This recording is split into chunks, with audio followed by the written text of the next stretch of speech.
You know, every single day, millions of packages are crisscrossing the globe, tucked away in the bellies of cargo planes.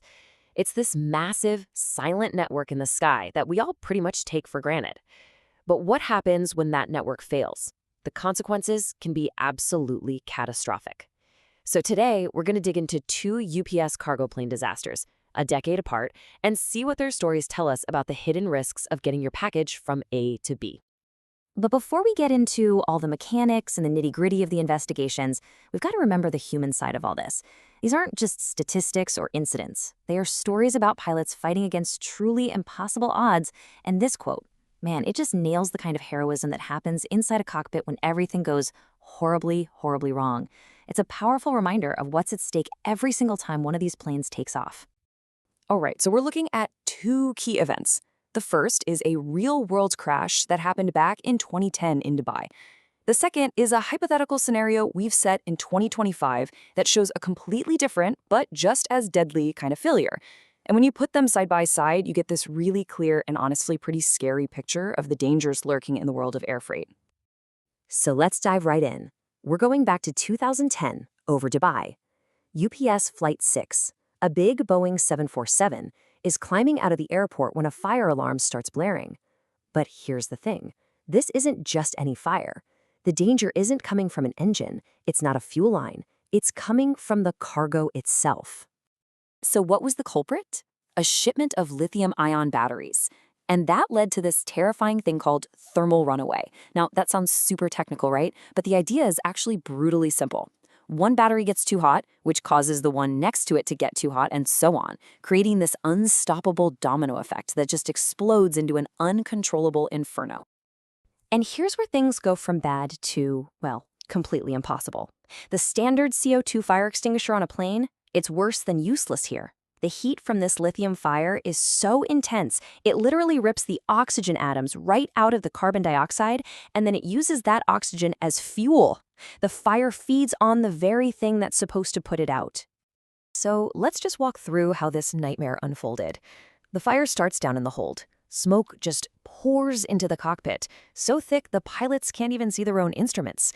Then critical flight controls start failing. I mean, they're essentially flying blind, battling not just a fire, but their own aircraft. And despite their incredible efforts, the plane goes down. Both pilots were lost. All right, now let's fast forward 15 years for our second scenario. This one shows a totally different kind of disaster, one that's external, sudden, and violent. Imagine this. It's 2025, in Louisville, Kentucky, the home of UPS's massive global air hub, and Flight 2976 is thundering down the runway, heading for Honolulu. Okay, so here's the rundown on this hypothetical event. We've got an MD-11 freighter, a real workhorse in the cargo world, with 3 crew members on board. But the really chilling part here? Look at the casualties. This disaster didn't just stay with the plane. It tore right through a community on the ground. 175 feet. That's it. Just think about that for a second. That is nothing. That's the highest this plane ever got off the ground. That single number tells you everything you need to know.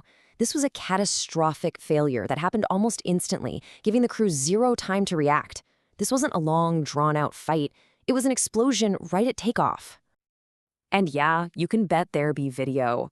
It would confirm a massive fire erupting from the left engine while the plane was still on the runway. Now, this plane was loaded with nearly 300,000 pounds of jet fuel for that long haul to Hawaii. It basically became a massive fireball that slammed into nearby businesses. Engine parts were found littered near the runway, a clear sign of a violent, uncontained engine failure. So you have two totally different kinds of disasters, right? One sparked by the cargo inside the plane, the other by a mechanical failure on the outside.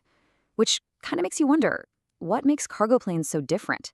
Why do they face these unique risks compared to the passenger planes we all fly on? Well, the biggest difference really comes down to the cargo itself. On a passenger plane, the load is pretty predictable, right? It's us and our bags.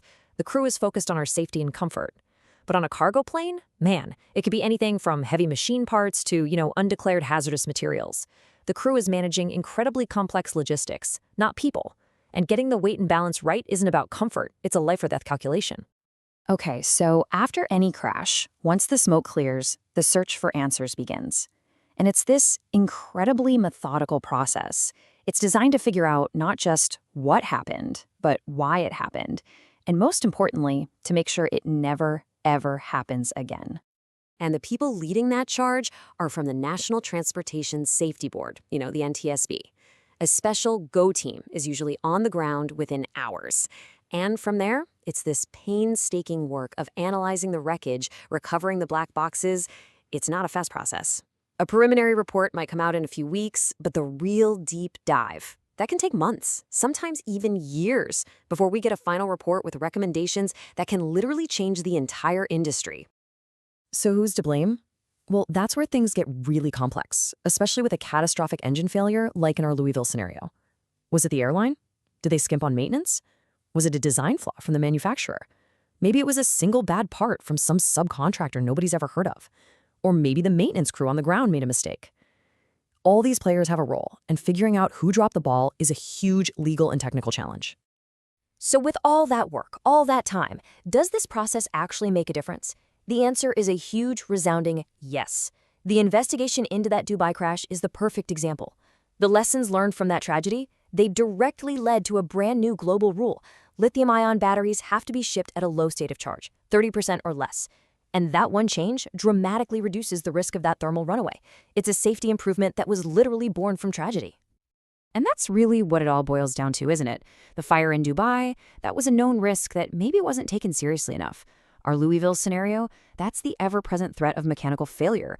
As our demand for next-day, same-day delivery pushes this whole system harder and faster, the real question is this.